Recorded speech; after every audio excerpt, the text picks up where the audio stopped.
welcome back. Part 3 of Finn versus History on the Russian Revolution. Yep. I'm here with Horatio Gould. Hello. In today's episode, we're dealing with The Lenin, commies. the commies. We've finally got here. Look, You know, I know that I forced you to do this topic. I lean right. I lean to the right. I dress to the right. Yeah. My balls lean to the right. And you don't seem to be giving these guys the sympathy that you give Hitler in many ways. No, they're listen, Lenin. Have you not started- found the characters, just from a historical perspective, you've come round to how thrilling these people are as all of them, historical figures? all of them, to a man, Yeah. wankers. But you, Get a photo. as opposed to Hitler. Get a photo of Trotsky up. Yeah, I'm saying at least with I'm wearing my Hitler. red tie for the... At least with Hitler, you know, you think, well, that's a fun guy. Really? That one, this one, these cunts, fedora, pasne, thinks he knows everyone better than everyone. One absolute wanker. Right. As opposed to Nazi high command, what a bunch of lads. Oh yeah, it's a beer hall putsch, wasn't it? It's a stag do. It's a bit of fun. It's some pints. Whoa there. Oh, okay, all right, that's a bit much. That's me on Hitler. Right. If you had to sum me up on Hitler, it's like, hey, where are we going for pints? Where are we going next? All right, Czechoslovakia, yeah, fine. Hey, all right, no, you've ruined it. You've ruined it. You've ruined the fun. These cunts. Right. This is the biggest. This is the origin of actually. That's these guys. Is it? Yeah. Yeah. Political correctness starts with these fuckers. No, all of it. All of I it starts with these disagree, fuckers. The because- Soviet Union. Political correctness is a Soviet term. This is what I disagree with. I think Lenin, Trotsky, and Stalin, they were when the left had some fucking balls. No. Stalin's got balls. Do you not think Lenin and Trotsky have balls? No. Trotsky's a fucking prick. Yeah, he is a prick, but he's got facets to his character. He was also a top military commander in the Russian Civil War. These guys are fucking hard as nails. Oh, like Stalin's a boss man. I like Stalin. You like Stalin? But I tell you, You must have come around to the thrill of Lenin. Studying Lenin. No, undeniably, what I found fascinating. There's a charisma there. What I found fascinating was that everything I listened to, which is probably different to what you've listened to. Yeah, fine. Every historian on Lenin could not help but just speak of him with complete contempt. Like, he was middle class. Yeah. He didn't know anyone real. He was a theorist. He was lost in books. He missed it all. Yeah. He was angry. I mean, we'll get into his character. Is fascinating. He's a fascinating I'm not man. saying it's not fascinating. Yeah. What I am saying though is that I don't want to go for a drink with him. Fine, yeah. Yeah. And I would go for a drink with any of the Nazis. And I tell you, that, do you know the one thing the one day that ruined my life, the worst thing in all this? Finding out that Hitler killed himself. No, the Nazi-Soviet pact. Why? I thought, Christ, you're signing a deal with these guys? Well, you think that's the worst thing they did? I don't know what to think now. Yeah, that's the lowest it got for me with the Nazis.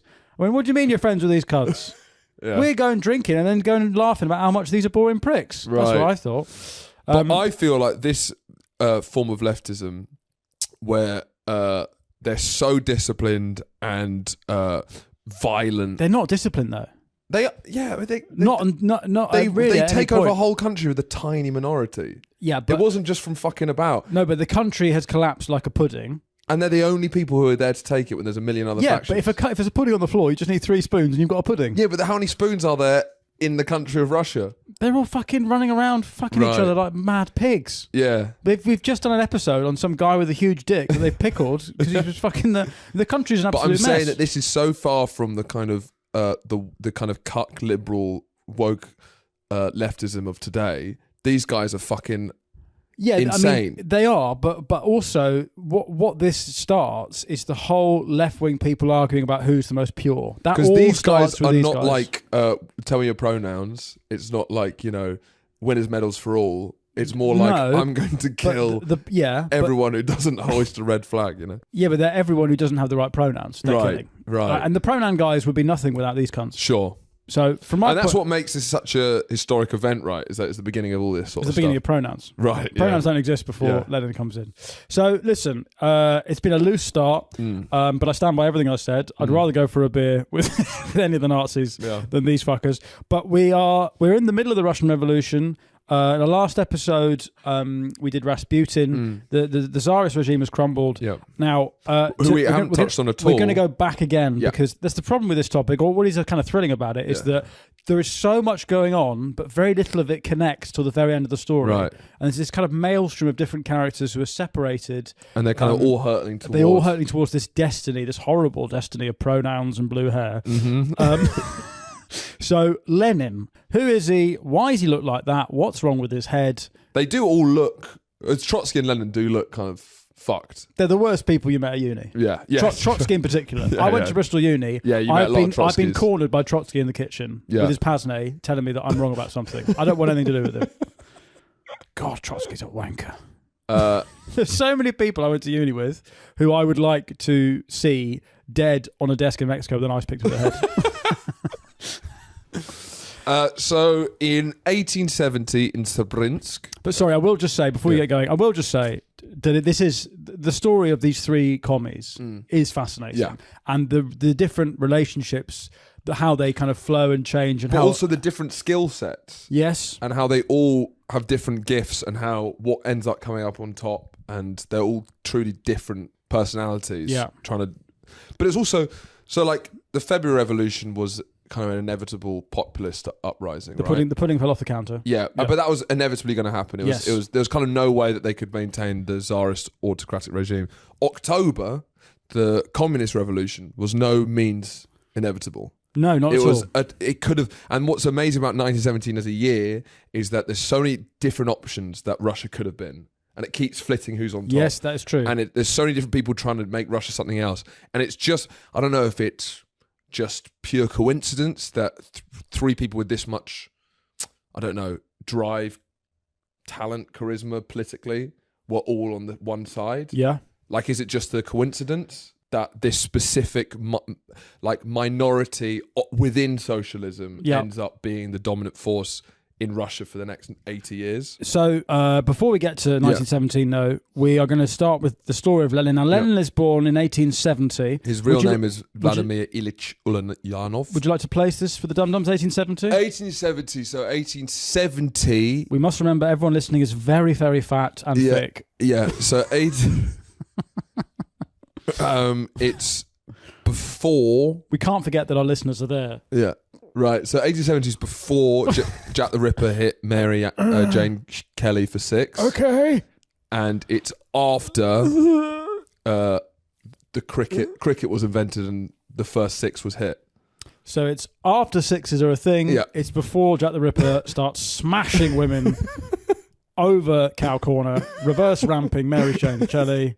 See you later. She's into the stands. That woman goes. So they'd understand the cricket analogy. Yeah. But they wouldn't understand this. Who Russia, we're talking about. Cricket's not really in Russia at this point. Not at all. No. It never really is. And one of the things I don't like about in my head about Lenin and Trotsky is that if you try and talk about cricket, they'd be like, I don't like cricket. Yeah, right. Because it's an imperial game. Yes.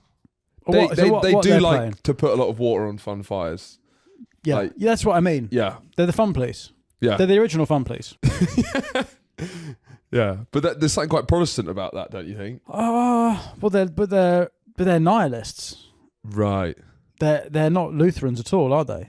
No, but you could make an argument that the ferocity of the Marxist ideology is treated very similar to quite like a Protestant reading of the Bible.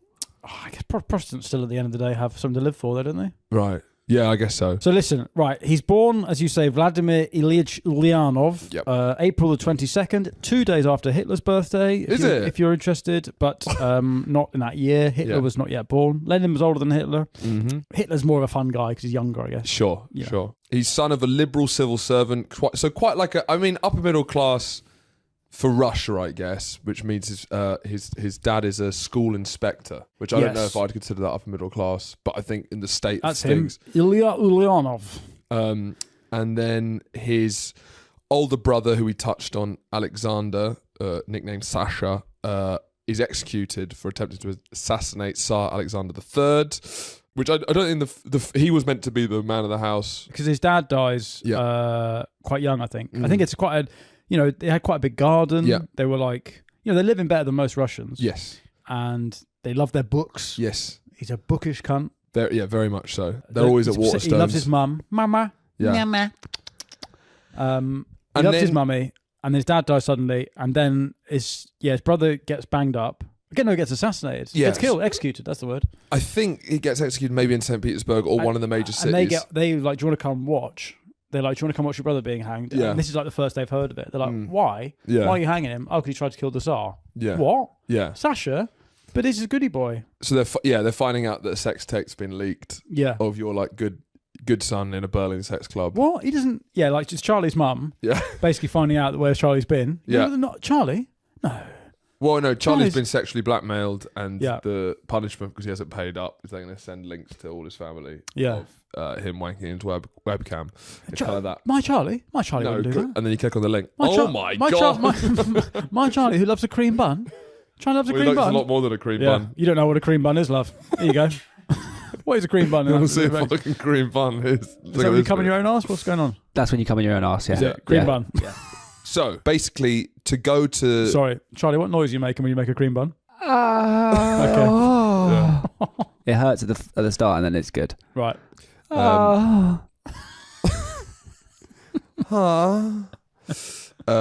Basically, when they're going to Sasha's funeral... Yeah. Or even to see him getting hanged in the major city. His mum wants to go, but she can't be... Two quite different things. Do you reckon you go see the son get hanged? Or is it... you've made the trip, so you probably... Yeah. Should we go to the funeral or the hanging? What do you reckon? We can only afford to go once. But listen, back to Lenin. His middle-class, comfortable upbringing is shattered by the execution of his brother. And his mum wanted to go to the funeral, and I think Lenin couldn't be in the country for something, or was... potentially on the run. So he was trying to find another... He wasn't on the run yet. Well, for some reason... Because he gets radicalised by this. For some reason, he couldn't accompany his mother to the funeral. So he had to find one of his neighbours to take care of his poor mum to travel across the country, because a woman can't travel through Russia on her own. Listen, they got some things right. Yeah. I don't think women should travel alone. And he could, of all the bourgeoisie, middle-class neighbours... all of them turned their backs on him. Because that led to his kind of part of his real hatred of the bourgeoisie, and viewed them as like immoral and selfish, and Yeah, but to be fair to them, his brother has just tried to kill the Tsar. So I think if he could get a bit of a perspective on this, he'd be like, yeah, well, fair enough. I mean, my brother was did a bit of a boo-boo. So he finds out what Alexander was into. So Alexander, by the way, had got into Marx. Yeah. Well, it's sort of like, your older brother showing you music he Andrew likes. Tate videos. Yeah, it's the same. So he was into Tate. That's what kind of forced... He fell in with a bad crowd, tried to kill the Tsar, got caught, hanged. And then Lenin can't believe this. But this is the OG. Like, and there's so many uni students, I've had my experiences with it. You go to uni, there's the left-wing vibe at uni. But this is the originals, right? This is why they're so annoying. This is the first to ever do it. Yeah. So it must have felt truly exciting at that time. I guess so. Because this is the first time that anyone's even doing this stuff. They have nothing to compare it to. So Marx's literature has come in because when the censors were relaxed, and he went to uni in Kazan, and then starts getting radicalized. But yeah, he goes through all the stuff that his brother was into. And he was like, because he thinks, well, his brother must have really thought this, believed in it to try and kill the Tsar. So what's he on about? So then he reads Marx.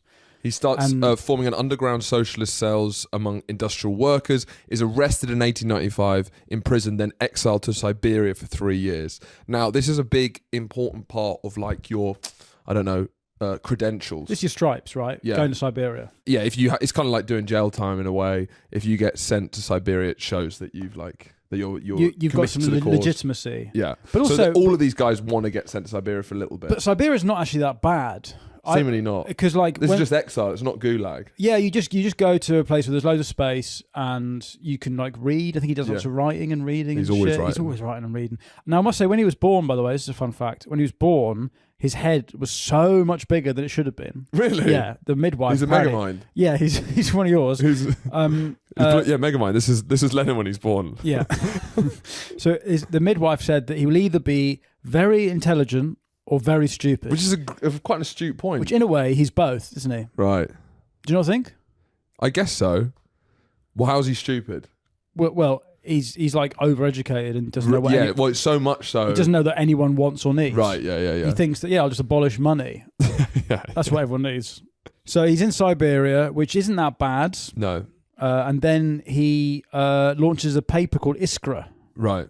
which is like a sort of Marxist newspaper. He right? loves writing. This is the kind of peak of the pen is mightier than the sword, right? This is where, like, Reddit forums, this is when they're doing the most damage, right? Yeah, yeah. So while he's in Siberia, in 1898 in Minsk, the Russian Socialist Democratic Labourers Party, is There's that right? so many factions, by the way, in this story. Yeah. It's an It's why I kind unbelievable- of tune out. Yeah. The amount of committees. This is the peak of committees. It's like, I didn't know Russians loved committees as much as this. But Well, they like suffering, don't they? Yeah. It's The whole point unbelievable. is that they just want to be so bored. It gets ludicrous, especially in 1917, the amount of committees, inquiries and stuff. Yeah. But they last like 15 hours. Well, it's not an inquiry. We love an inquiry. Yeah. It's not a committee. Right. It's different, Yes, isn't it? it is different. British love an inquiry into what happened, and the committee's like, what should we do? Right. And it's all committee. It's all committees. No inquiry. No. They should do a lot more inquiries. Yeah, they'd learn from their mistakes. They did inquiries. Yeah, the communists never did inquiries, did they? No, and I actually think part of the reason that why is Hitler seen as so much worse than the communists is because we had a Nuremberg where the Nazis were like publicly shamed and tried. There's never been a Nuremberg for communism, has there? Yeah. None of the crimes of communism have sort of been. But also, killing 5 million people was more of a, well, we kind of fucked that up. Whereas when Hitler kills 5 million people, it's like, well, brilliant, we nailed that. Yes. Yep. It was kind of with the communists is incompetence and bad planning and management ends up. I do think they hide behind that a lot. Well, they love it. They sort of love it. They have the same attitude to human life, really. Yes, it's just that's true. Hitler's got, it's like, do you want your meat packaged and chopped and sanitized, or do you want to go and laugh in the abattoir? It's still ultimately a dead pig, isn't it? Yeah. So, but he comes back he adopts the name Lenin in Siberia in exile. Starts his They paper. all adopt names. They're kind of secret names. When he comes out of exile, where he's developed a lot of his ideas, because it's not safe to be a socialist in Russia because the Tsarist police, the Okhrana. Yeah. In 1903, all of the socialists meet in London because that's kind of a relatively kind of uncensored city. Well, much like now, it's what's it called? Londonisburg? Londonistan? Not Londonistan. What do they call Russian? Because you know how they sort of a safe haven for oligarchs. Yes. What's it called? Londongrad? Londongrad. That's it. Yeah. Also, they're all in Chelsea. It's always been Londongrad. Yeah. Because we let Lenin come over. We let the boys come over, and they have their conference. And then there was a pub, I think, in Islington, which makes sense. Makes sense. In the top room of a pub in Islington. Oh, Jeremy Corbyn. Yeah. That one. Yeah, that pub. Yeah. Yeah. where all the barbers with all the Jeremy Corbyn pictures. Yeah, exactly. Yeah. They They go past a Turkish that's got a picture of Jeremy Corbyn, Dermot O'Leary. These are all the celebrities that come in. Yeah. Lenin. And weirdly, I think over quite a small debate about basically how personally involved each member has to be of the Communist Party leads to one of the key splits. And there's basically two halves of the Socialist Party split up into the Bolsheviks, which means the majority, it's Russian for majority, and the Mensheviks, which means the minority, even though the names don't really make sense. And Well, it's very Lenin chooses the names. Lenin chooses it. Which is, to be fair to him, genius. Yeah. In that no one, like going to the country with a party called For the Minority is mad. Yeah. Whereas Bolsheviks literally were for the minority much more than the Oh, Mensheviks. yeah. Because basically, if you're a Bolshevik, which Lenin was going to lead and believes in, he basically believes there should be a small professional band of revolutionary cadres who are going to lead the revolution. So it's going to be just a committed, the A-team, who are going to overtake, throw power over power without any democratic process. And that was the only way of achieving revolution. Because he wasn't really interested in the popular movement. No. He was interested in people who knew what they were talking about. Running. You don't know what's good for you, let me do it. Exactly. Yeah. And the Mensheviks, which were run by Martov, who's a bit more of a bohemian. I think he was born in Constantinople. He's a little bit more of a weed smoking kind of like chilled out leftist. Yeah. Right. He was head of the Mensheviks, who believes that Cross-eyed. Yeah, exactly. Cross-eyed fuck. Oh yeah, because he's just fucking hit. I mean, he's done some bong rips. He looks like he's hit a lot of rigs quickly. And the Mensheviks wanted it to be a slow democratic movement, and when the country was prepared, and it basically ended up being Bolsheviks hard left, Mensheviks more moderate. The Mensheviks sort of wanted to let the revolution happen, and then after a period of democracy, transition into a supposedly socialist utopia, as Marx had said. Yeah. Lenin was like, fuck that democratic bit. Let's just fast forward to the bit where I'm in charge. One thing about Lenin is he seems like a very awake man. Yes. I feel a lot of leftists these days, there's a lot of long COVID, there's a lot of chronic fatigue, ME. there's a lot of like smoking weed. Yeah. Then Lenin is sat upright. His intensity and his focus. He's got a right-wing work ethic. This is what I mean. This is why this is what's interesting about the leftists of this period. They're so different to what leftism is now in many ways. Yes. Or even people who spout Leninist, Maoist ideas are very different to those revolutionaries. I know those revolutionaries now. Yes. And it's just, it's part of the Corbynista movement. Yeah, it's kind of like, it's very linked to sort of Berlin nightclubs, tattoos, blue hair. Yeah, nose rings. A lot of very overweight people saying that it's your fault they're overweight. Yeah. That is so different to the most... Lenin, who's balding at 21. Yeah. Do you know? Loves exercise. Yeah. And is just maybe politically the most focused politician of all time. Yeah, he's so focused that he misses everything that happens, which is quite funny. Like, he's so... Well, he misses it up until 1917. That's what I mean. But when he arrives, his focus is so laser focused during a period of complete chaos that he manages to pull off. Still, it's extraordinary they managed to pull this off. Like, it was not written in the stars. No, it definitely wasn't. It's down to the kind of force of nature of people like Lenin, Trotsky, a little bit Stalin, but mainly Lenin and Trotsky, that this was pulled off. Because it just shouldn't, that it didn't have popular support. It was just down to the kind of, because even like, you look at I don't know how the spread of talent ended up all being the Bolsheviks, because even Martov, the head of the Mensheviks, happened to just be not a very good speaker, a bit more chilled out. But it's just, it's funny how, like, the way people can talk about how brilliant Lenin is in taking power. Yeah. You compare that to, if I was to say the same thing about the Holocaust. Right. Like, isn't it just amazing that, like, of all the things... You do say that. Yeah, but that's what I mean. Is that you say that regularly? But one is seen as worse than the other, isn't it? And it's like this ultimately is misery for hundreds of millions of people for years. But you also marvel, and people do marvel at the way that Hitler took power. Yes. Do you know what I mean? Incredible. So it's the same thing. Yeah, I know. But there's a double standard. What's different is I do think Hitler was going on a wave of... He capitalised on a wave of anti-Semitism and nationalism. Yeah. Lenin just came out of the blue. And Lenin, through his writings, his focus, and his organisation, managed to shift this insane country, this massive country, which is, I think, is far harder to kind of like turn in many ways. Yeah, no, that is true. That is the force of. I mean, there was nothing popular about him at all until very unpopular. Very unpopular guy, a massive loser. I guess partly as well, it's because I think at every moment of this story, we've got to keep cutting to an old babushka serf woman in Siberia. Yeah. There's never been a time of more political change than 1917 in Russia, and a peasant in their farm in Siberia, nothing changed. Nothing changes. They're still just there. Yeah. So this whole, I think partly why he has this mentality of having to do it without popular support is because it's uneducated peasants most of the country. Yeah. Right. Yeah. So he's in London, and in 1902 he gets a knock on the door, and they're staying in a flat near King's Cross. We should say he's met his... So he loves going out to Cold Drops Yard and stuff. He loves going to Cold Drops Yard. He loves playing table football. He's always at the British Museum, actually. British Library, that's true. The reading room in the British Library? Yeah. Have you been in there? No. So you can go in the British Museum, and I think it's so the British Museum now, if you go into that thing in the middle... It's that there's still the same reading room that Lenin would go into. So Lenin, the reason he goes to London is that he realizes that if he's gonna, study a revolution and think, he's a big thinker, wants to think about the revolution. He realizes that if he goes to a library, the best libraries in the world are not in St. Petersburg or Russia, and he's also going to get banged up by the Okhrana. So he goes to London, and he goes with this woman he's met in exile, which we should say, I don't know, what was her name again? His long-suffering wife, Nadezhevsky Krobyaskaya. Nadezhda. So she, they fall. All the podcasts I listened to, they said, well, Lenin. She was the second love of Lenin's life because the first was revolution. Right. Because he also had a mistress, so maybe that was the third. Yeah, maybe that was. He had a whole pyramid. Yeah. But she was a sort of revolutionary as well, and then she was quite ill.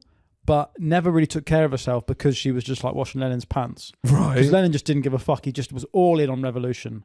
That was So all he focused. cared about. All he cared about. Laser focus. Like books, revolution, something Yeah. would happen. Like the 1905 revolution happens, and Lenin, rather than act on it, Lenin goes, okay, let me interpret this through Marxist theory, and goes Right. back to starts reading Engels so that he can reframe it in his head for what it means. He's always trying to reframe current events in stuff that's happened, like stuff, writings that happened before. But he also, what I find interesting about reading about Lenin is the way that he bides his time and is so focused on the eventual goal. Yeah. He's not like, let's do it. Well, no, he misses it for the first 20 years, and then it's only in 17 when he seizes the opportunity. Because that's the only time the opportunity arises. Maybe. Anyway, 1902, get a knock on the door, and who should be there but The most annoying guy at uni. the most annoying guy at uni, Leon Trotsky, with his wanky glasses and his stupid hair. He knocks on the door. They've not met yet, and but I think he just maybe knows Lenin's there. I don't know how. Well, yeah, knows. they're both the socialist revolutionaries. I'm trying to find this one picture in particular where he just looks like so like that's the one with the book title. That one, no, Yeah. that one. Christ, ugh. And it literally The looks ultimate- like, it looks like me at uni. The ultimate fuck, the ultimate fuck boy. Yeah, this guy is That guy's- this guy's ghosting the fuck out of He's you. shopping at Cos. He hosts a podcast about women's He's got football. a Dawn Books tote bag. He's vegan. He supports Dulwich Hamlet FC. Disgusting. Get him away from me. I don't want to see him at the weekend. He knocks on Lenin's door, Yeah. and then they have a lovely day together, wanging on about revolution. Yeah, theories. so let's get Trotsky's biography up. Lev Davidovich Bronstein. Yeah, and he was basically kind of a prodigy. I think his parents were rich farmers, right? Right. And he was so clear. He's just one of those prodigies who immediately excelled in school, and basically has always been very intelligent and talented, and that's Yeah. kind of why he is the way he is. Right. Incredibly Cocky. arrogant, incredibly Yeah. cocky. Yeah. Makes people feel very stupid, Yes. but he is a brilliant writer and a very even better speaker than Lenin. One of Lenin's skills is when he's a speaker, he's so laser focused and he speaks very clearly and simply. But Trotsky is just a much more romantic, colourful speaker. But originally, Trotsky does side in the Menshevik-Bolshevik split. Trotsky does sign with the Mensheviks, so there is a rift that appears between Lenin and Trotsky. Now, Trotsky calls himself Trotsky because he goes to, it's either Siberia or it's a jail, and he escapes and he forges some papers with the name of the security guard at the jail, which is Leon Trotsky. He just calls himself after the guy who jailed him. Anyway, say his name. Blah blah blah. Ends up in London, having been arrested a bit for sort of revolutionary activity. Gets exiled in Siberia for 4 years. Gets his stripes. He gets his badge. Gets his Siberia badge. Yeah. It's got like your coaching badge. Your swimming badge. It's the Cub Scouts for communists. Yeah. You get your Siberia badge. What's interesting about the difference between the left and the right is you don't have to have right-wing credentials.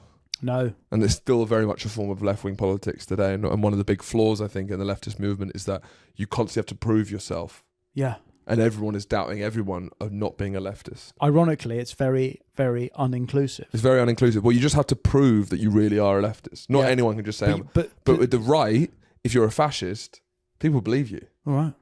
If you're like, send them all back, you're like, well, do you really want to send them all back? Yeah. Let's prove it. Prove that you're racist. Yeah. No racist asks you to prove that you're racist. No, just go, all right, do you want a pint? I bet you're not racist. I bet you're only pretending. I bet you're not as racist as I am.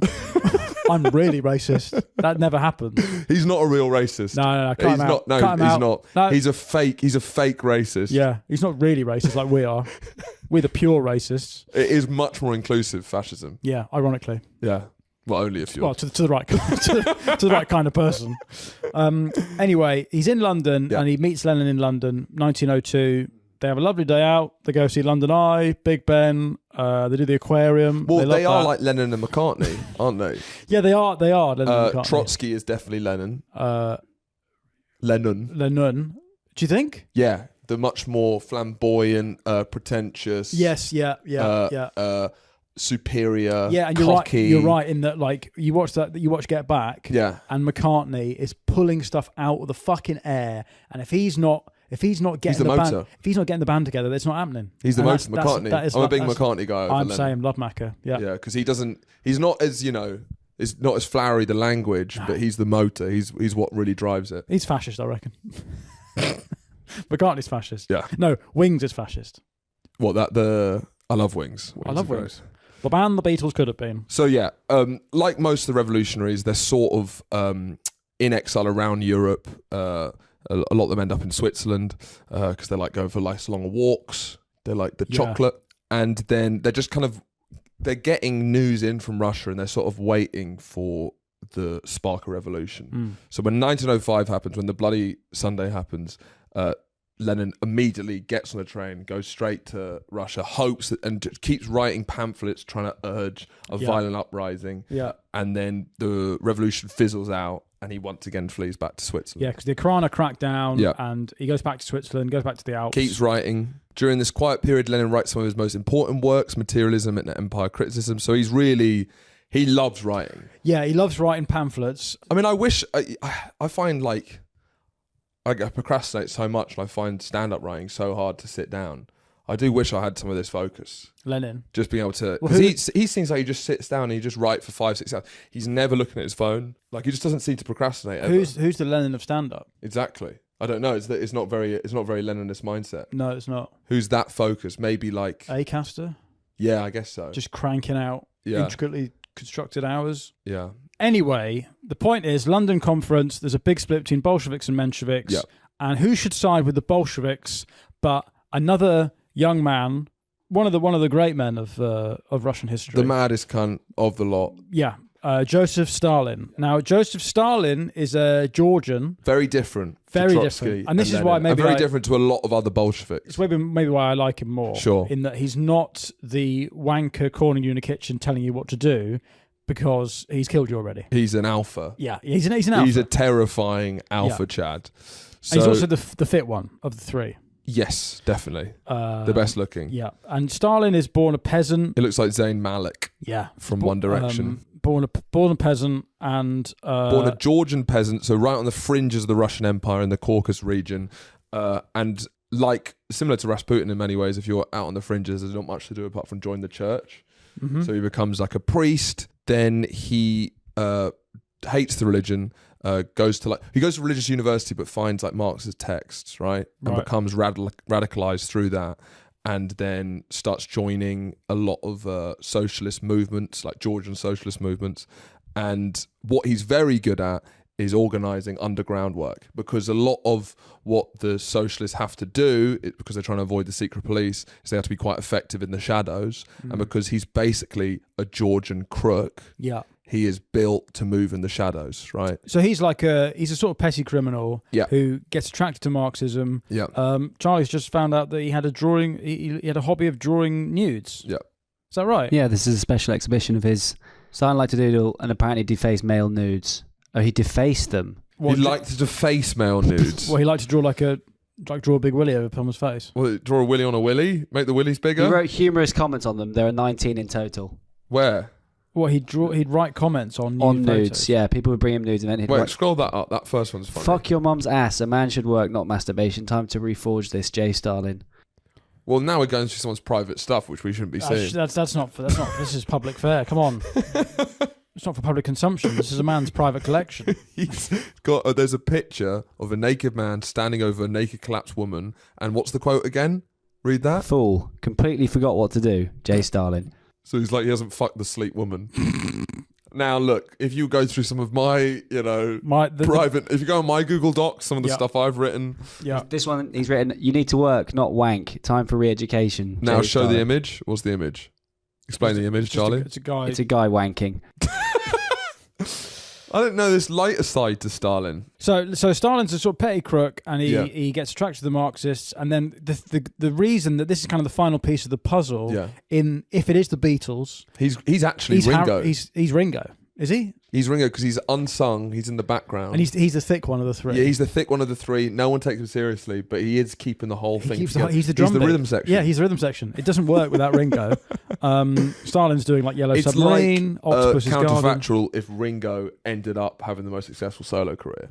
Yes. Basically, that's what it is. But as a band at the current state, McCartney is Lennon Yeah. Lenin is Trotsky, and Ringo is Stalin for sure. So Stalin's doing like Yellow Submarine. He's doing Octopus's Garden. Whenever he gets the opportunity to write a song himself, it's quite like simple. It's for kids.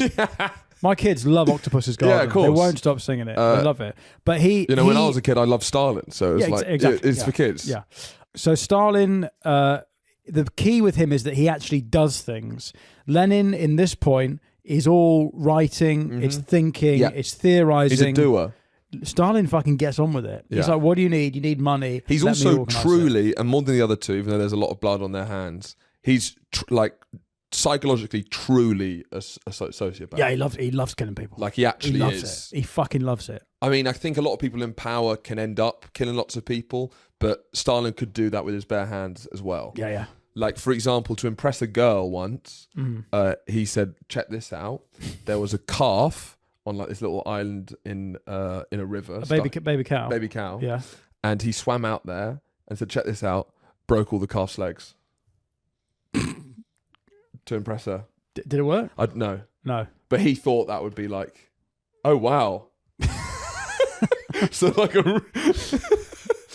So like his version of the game is like just fucking like cattle. Yeah. He was him peacocking. You want to see something cool? Just punching a cow. Yeah? Do you want to fuck? No? How's that? No?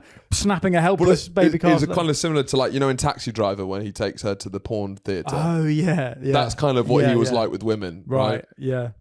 But he ran the state like a mafia boss, and at this time he ran his Georgian sect like a mafia boss. He was doing protection rackets. Also, the way that the Bolsheviks were funded, the whole theory of the Bolsheviks is that it's a professional group of revolutionaries, but that means you got to have money coming in. Yeah. Was via the dirty work of people like Stalin. And there's an amazing bank robbery in 1907. Yeah. It's in Tbilisi, capital of Georgia, and a stagecoach is going through a crowded city square to deposit funds in a bank. And Stalin and his gang, they use hand grenades and revolvers to basically just kill about 40 people, including bystanders. Christ. And they steal 341,000 rubles, which is the equivalent of millions nowadays. Some of the notes were like traceable, so they couldn't really launder it. But this led to a major crackdown on revolutionary groups. Yeah. And it says that Lenin and other Bolsheviks publicly condemn such actions, though they secretly use the funds. So there you go. But this is the kind of stuff Stalin would do to fund. But then the uni-educated Trotsky and Lenin, they don't want to know about this stuff as long as the money's coming through. Exactly. So they got someone. He can rise up. It's like they've all got trust funds, but they would never say that because that would then delegitimize their. But then this guy's really actually doing it. This guy who's got no trust funds, just fucking robbing banks. And he, of course, is exiled to Siberia. Between 1902 and 1913, Stalin was arrested and exiled multiple times. And he also escaped from Siberia many times. There's some crazy stories. Like, have you seen the beginning of There'll Be Blood? Yes. When he falls down the well and he breaks his leg? Yeah. And then you had that big panning shot showing that it's this endless desert. Mm-hmm. And then the next shot is him. He's clearly crawled through the desert to get his leg fixed. Right. And it kind of sets him up as a character who will do anything to survive. And Stalin has walked through a frozen wasteland desert out of a Siberian exile, right? For 20 miles and then realized there was no way he was going to die, so he walked all the way back. So he's constantly. He's like the hardest geezer if he got lost. Yeah, literally. yeah. So at what point does Stalin start to become like Lenin's little lapdog? I don't think he's exiled from Russia. He manages to stay on the ground. Yeah. So Lenin and Trotsky are out in Europe. Trotsky goes to New York. Yeah. And Lenin is. So Lenin is in the Alps in Switzerland because he loves fresh air and exercise. Yes. Because he's not a well man. No. He's got headaches. Yeah. He doesn't eat very well. Smokes a lot. His wife's cleaning his pants. Yeah. I think he's got shitty pants quite a lot of the time. He's the first dirty bottom. So is it, the first dirty bottom of all time. Yes, because the communists have dirty bottoms. Yeah. Yeah. Hitler's got clean breeches. Sure. Lenin's got sort of skid marks on them. Sure. But he loves doing press ups. He loves doing exercise, swimming. Part of the reason, which is not very again, left not wing. very left wing. You're right. The left has got flabby. Very since flabby. Lenin. I just would wonder what Lenin would think of the non-binary, blue-haired, fat tattooed He'd be livid. He'd be fucking He'd livid. be livid. He's like, this Yeah. is not. It's not about this. It's about. I'm a Leninist. What? It's about murdering Yeah. anyone who's on a middle class salary. Yeah. What are you talking about? What are you talking about? Pull yourself together. These guys were just built. I run a feminist meme account. Go kill yourself. Don't call yourself a Leninist when you come back to me and you've killed 7 people. Yeah. But part of the reason the Bolshevik cause is such a urgent, straight to revolution, no democracy, no foreplay, straight in the arse. That's Lenin's theory. No lube. No lube. Lube's for capitalists. Mensheviks are like, we need a bit of lube. Bolsheviks are like raw, no lube. Mensheviks is still a bit of foreplay. Yeah. Mensheviks are hitting second and third base. Yeah, Martov is like, come on, baby. Come on, baby. Yeah. And then it's like, right. Yeah. There's no time to get your clothes off. Martov's going down. Just pull your trousers down. Martov, sit on my face. Let's let it all hang out. Yeah. Lenin, bend over in the arse. Then I'm back to reading. Yeah. Yeah. No, he's reading on her back while he's. Yes, he's got his writing pamphlets on her back. Yeah. So part of the reason the Bolsheviks are like that is because Lenin thinks he hasn't got much time left. He thinks he's going to die soon. And he's constantly got the melancholy, and he genuinely doesn't think he's going to see a Lenin-choly. revolution in his lifetime. What? Lenin collie. Very good. Yeah. Very good for him. Vladimir Lenin. For him, that's very good. Can we Yeah. have a minute, please? Minute silence. No, just a minute. That was so quick. It Yeah. was nothing to do with poo or lube. Look It at was that. just He's a pure growing. pun. Look at him. He's proud as punch, Charlie is. Lenin collie. Anyway, Lenin knows he knows he's going to die in his 50s, basically. He feels unhealthy, and so he feels this panic to get something done before But he has a lot dies. of Lenin collie about thinking he'll never see the revolution. Yes. Because he just, every time, especially when 1905 collapses, he really thinks like that was our big chance. I We fucked it. Yeah. And then, so the big thing we need to get to is the war breaks out. I mean, between 1905 and the war breaking out, there's a lot of... they're going around cafes, they're building ideas. Trotsky is publishing for the newspaper Pravda, which becomes kind of the main... That's a beer now, isn't it? Yeah, well, Praha, isn't it? Oh, right. But basically, everything changes kind of when World War I breaks out, which comes as a big shock to Lenin. Yeah. All of Lenin's writings are incredibly anti-war, Mm-hmm. and he's the most consistently anti-war, maybe of anyone in Russia. Yeah. It splits a lot of the socialists because there's a million different factions. Mm-hmm. A lot of the socialists have very different ideas about the war. Some people are viewing it as like being patriotic and still supporting Russia. Some people want to have another crack at the Germans. Yeah. But Lenin basically sees World War I as an imperialist war. So he's so extreme, he doesn't really care if Russia wins or doesn't. He just wants it over and for the Bolsheviks to be in power. He starts talking about a defeatist peace. Yes. Which is where it would be good, and this is a very Russian thing, ultimately be good for Russia to get fucking annihilated, because out of the ruins, I don't even think they want to rebuild anything, they just love being ruined. Yeah. They just want suffering. Yeah. Can you imagine how fucked we're going to be? Oh, can you imagine being fucked up the arse that hard by the Germans? I'd love that. But it is his war stance is kind of one of the key things how the Bolsheviks managed to be perfectly placed for power. Yeah. And his manoeuvring to end the war is some of his It's crazy. biggest gambles. Yes. Yeah. Because also what's impressive about Lenin as a historical figure is he will go into a meeting with 12 other socialists, 11 disagree with him, and he will spend 15 hours until everyone agrees with him, and he'll whip a room round, and he doesn't care what anyone else thinks. Yeah, because after 15 hours, if Gareth Stevenson still hasn't changed their mind, you go, do you know what? Fuck this, I'm going. I don't care. Yeah. Shut up, Gary. Yeah. You're not going to change your mind, so this is pointless. I'm leaving. So Lenin, the leader of the Bolsheviks, is exiled, and he's just writing and reading. And when he has to, he does some anal without lube. Yeah. But he doesn't. But he's annoyed. He's annoyed about that. Trotsky is a sort of journalist. Is he in New York in 1916? In 1916 he's in New York, and he's not as tied down by the party politics as Lenin. Lenin is the head of the Bolshevik party, but Trotsky's kind of like, I'm a maverick. I'm out on my own. He's respected, but he's not tied down. He's freeform. And Stalin is an obscure party operative in Siberian exile with limited influence outside the Bolshevik apparatus. In the shadows. But everything will change. Everything is coming together. The war is going badly for Russia. Terribly. Rasputin, that stinky old goat guy with the big hog. The goat hog. The goat hog is, and by that I don't mean greatest of all time, I mean the smell. Yeah, smelliest of all time, the soat. The soat, the goat soat. The smelliest hog of all time, the shoat. He is ploughing the Tsarina. He's been killed. Russia is a tinderbox, and events are about to move incredibly quickly. In St. Petersburg, quicker maybe than they moved anywhere. We've spent 3 hours edging you all, and we're now getting into the fucking gristle. The eve of revolution. Revolution's in the air. What will happen? Those episodes are on the Patreon already. The entire series is on the Patreon if you want to join to get access early and a bonus episode every week. But if not, thank you very much for stopping by. Bye-bye. And we will see you for 1917 next time.